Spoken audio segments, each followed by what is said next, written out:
How do you assess that season for yourself and the club? Because it started off great. I mean, you got the England call-up. All of that happened, but the injury as well. Yeah. Well, things were going great that season. I was really enjoying my football. I was scoring goals.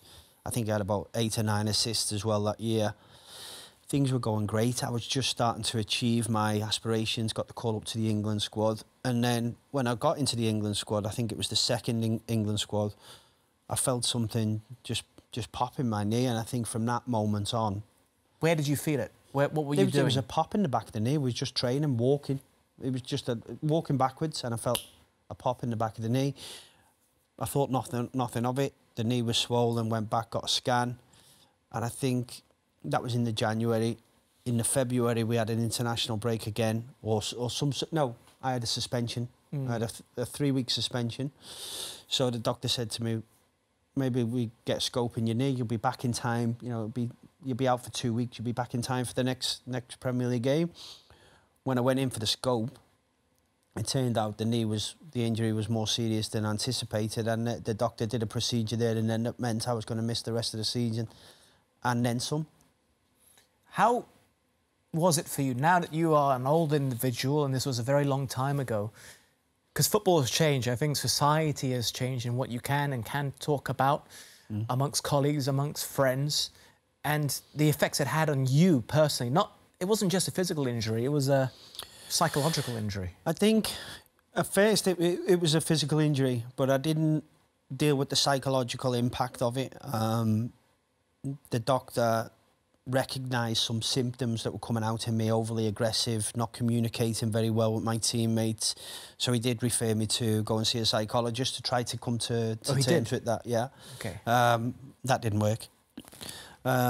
So then, obviously, the injuries persisted, and I missed a lot of football, and it impacted my whole career. Then I never recovered as to anywhere near the levels that were required, or even the benchmarks that I'd set myself.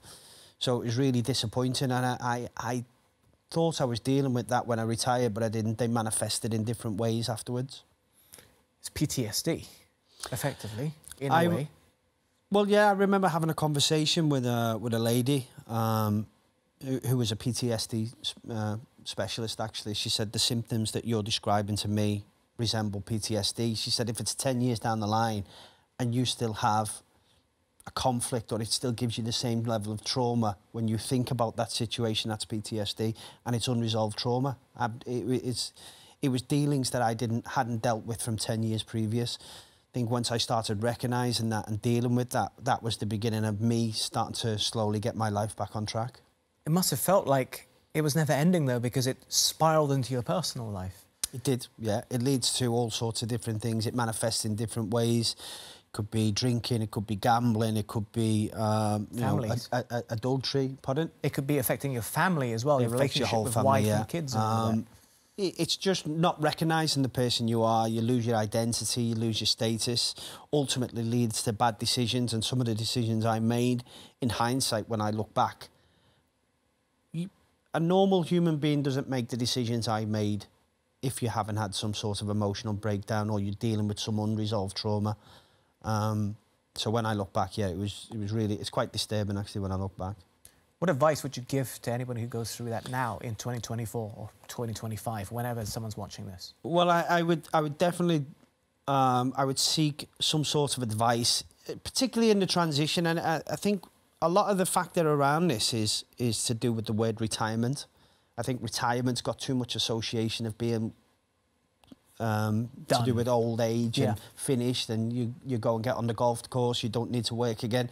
When in actual fact, at 29 years of age, doesn't matter how much money you've got in the bank, you still need routine, you still need structure, and you still need a purpose in your life.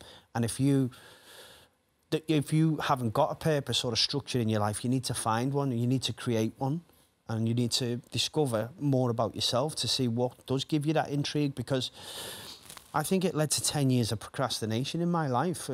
And I spoke to Gary Stevens yesterday, spoke to Sharpie yesterday. This is not an isolated incident. This is a common theme amongst footballers, amongst retirees, you know, divorce, going into the abyss a little bit, drinking too much, not finding the correct routine, misunderstanding yourself, losing your status. it's a common factor, and it needs addressing. It needs help. It's not that it's not there, so don't ignore it. We do need to talk about it more. We need to come up with a new concept of this retirement feature. It should be a graduation into the next stage, or a transition into the next stage of your career. Retirement seems a little bit final for me. Did you ignore football when you did retire because it Yes. brought up too many memories?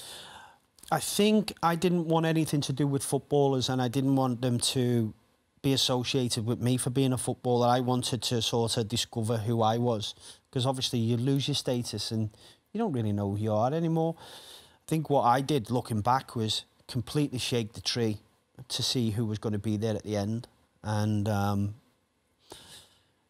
there wasn't many.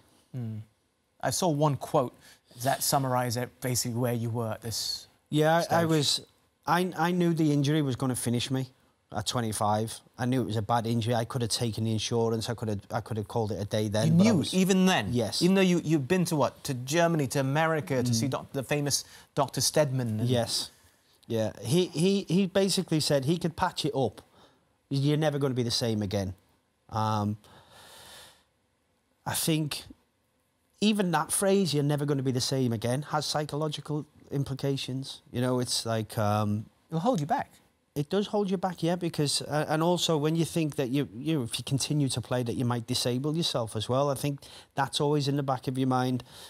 Yeah, there needs to be a better infrastructure in place around serious injuries. Okay. And transitioning into the next part of your career. Retirement needs to be a thing that's completely disassociated with footballers. You were never able to reach the peak of where you were previously in terms of ability. How frustrating would it be to see players who are not as good as you suddenly starting ahead of you when you did start making a return to football? Yeah, I think that's what really becomes difficult to deal with, because obviously in your own mind you still feel like the same player, but you're not demonstrating that you're the same player. And you don't get that appreciation anymore, and you're searching for validation as a player, and you get that validation from being selected in England squads. So you start to lose your confidence and lose your status a little bit. So yeah, getting that injury, particularly when you've set yourself goals and you realise that you're a million miles from them goals, but then when you see players who are in comparable situations to you go and achieve their goals that are similar to your goals, it's, you know, you have that benchmark about yourself, and you say, well, I feel I could have went to there. It's probably that's not logical thinking either, because everyone's individual. But you need to compare yourself to your peers and see how you measure up, and that's the way footballers is, and that's what you miss in competitive football. You miss that competitive nature of the daily competition. You don't get that anymore when you step outside of football.